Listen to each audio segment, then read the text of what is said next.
अवधूत चिंतन श्री गुरुदेव दत्त. श्री स्वामी समर्थ. तुम्हा सगळ्यांचं आपल्या चॅनलमध्ये खूप खूप मनापासून स्वागत. आजचा दिवस तुम्हाला शुभ जावो. महाराजांच्या कृपेने तुमच्या सगळ्या चांगल्या इच्छा स्वामी महाराज नक्की पूर्ण करो हीच महाराजांच्या चरणी प्रार्थना करते आणि आजच्या व्हिडिओला सुरुवात करते. नंदी पक्ष, लवकरच महाशिवरात्र येणार आहे. तर या महाशिवरात्रीच्या कालावधीमध्ये नंदी पक्ष म्हणून असतं. आता हे नंदी पक्ष काय आहे, ते कधीपासून होणार आहे, त्याबद्दलच आपण माहिती घेणार आहोत.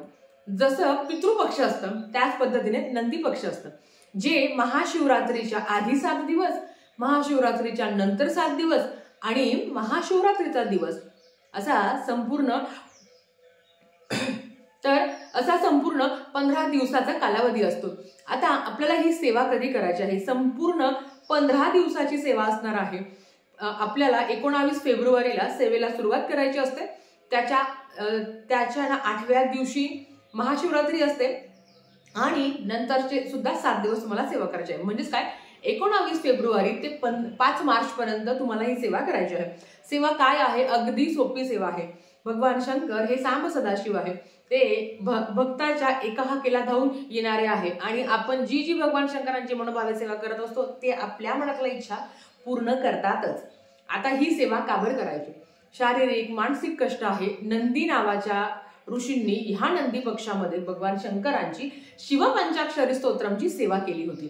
संपूर्ण 15 दिवस त्यांनी ह्या शिवपंचाक्षरी स्तोत्रमचं ध्यान केलं होतं. आता हे काय आहे याचे नियम आपण बघूया.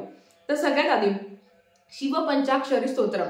नागेंद्र हारा त्रैलोचनाय भस्मांगरागाय महेश्वराय नित्याय शिवाय दिगंबराय तस्मै नकाराय नमः शिवाय.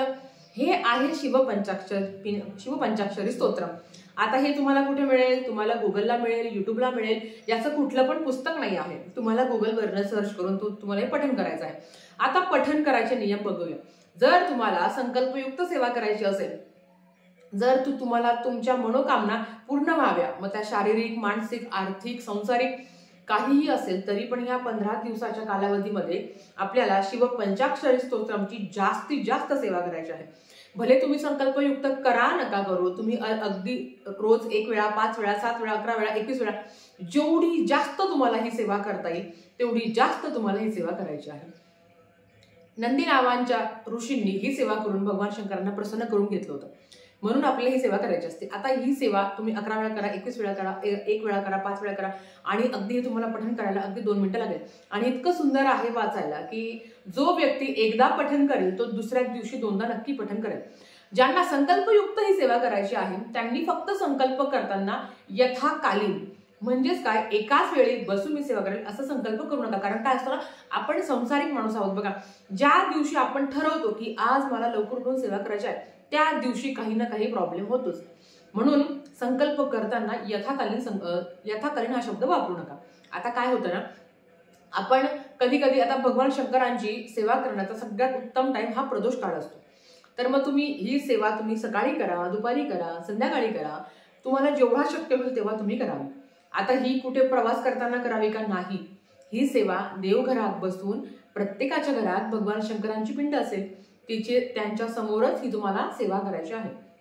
ज्यांना संकल्पयुक्त करायची नाही आहे मग त्यांनी 5 वेळा वाचा. तुमची जसं तुम्हाला जमेल तसं तुम्ही करा. आता तुम्ही एका बैठकीत करा किंवा 2दा करा, तुमची इच्छा.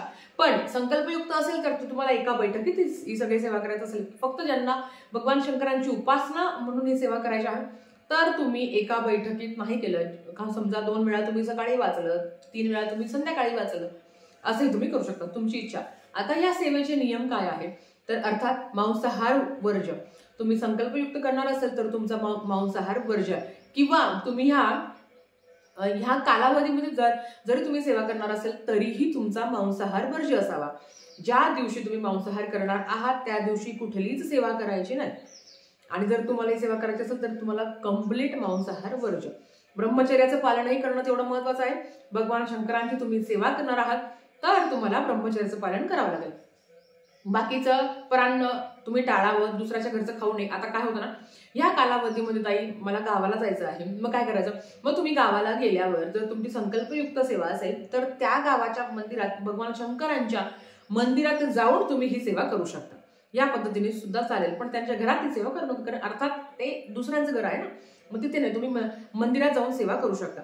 अर्थात मासिक धर्म सूतक विटाळ असेल तर तुम्हाला ते 4 दिवस थांबायचं आहे. नंतर तुम्ही कंटिन्यू तुम्हाला जेवढं होईल 5 मार्च पर्यंत तोपर्यंत तुम्हाला ही सेवा करायची आहे. आता ज्यांनी हा व्हिडिओ 19 ला पाहिला, कोणी 20 ला पाहिला, कोणी 22 ला पाहिला, तुम्हाला नंतरचे जेवढे दिवस मिळेल, बघा श्राद्ध पक्षामध्ये पण आपल्याला कधी कधी मासिक धर्म येतो, या श्राद्ध पक्षाच्या कालावधीमध्ये मासिक धर्म येतो, किंवा अगदी काहीतरी अडचण येते, किंवा कोणीतरी आपला व्हिडिओ खूप लेट बघतं, तर जेवढे दिवस मिळाले आहेत तेवढे दिवस तुम्ही सेवा करा. सोपं आहे, काही जास्त नाही आहे, या सेवेचे काही नियम नाही, पण जे 2-3 नियम सांगितले आहे ते आपल्याला आवर्जून पाळायचे आहे. तर खूप सुंदर आणि अतिशय प्रभावी सेवा आहे जी आपण दरवर्षी करत असतो. मीही करते, मी तुम्हालाही सांगते, आणि बरेच स्वामी भक्त करतात. तुम्ही करून बघा, आपल्याला अनुभव येईल. जन्म द्यायचं काम हे ब्रह्मदेवाचं आहे, आपलं पालन करायचं काम हे भगवान विष्णूचं आहे, आणि मृत्यू हे भगवान शंकराकडे आहे.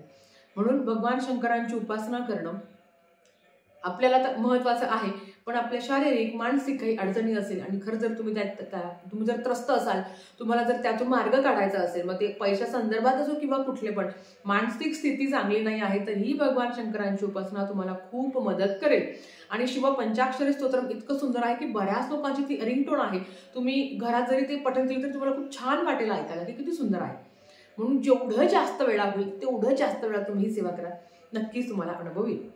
तर झालेली सेवा भगवान शंकरांच्या चरणी, महादेवाच्या चरणी आणि स्वामींच्या चरणी मी रुजू करते, आणि आजचा व्हिडिओ इथेच थांबवते. आवडला असेल तर लाईक, शेअर, सबस्क्राईब करा. भेटूया परत अशाच एका व्हिडिओ सोबत. तोपर्यंत श्री स्वामी समर्थ.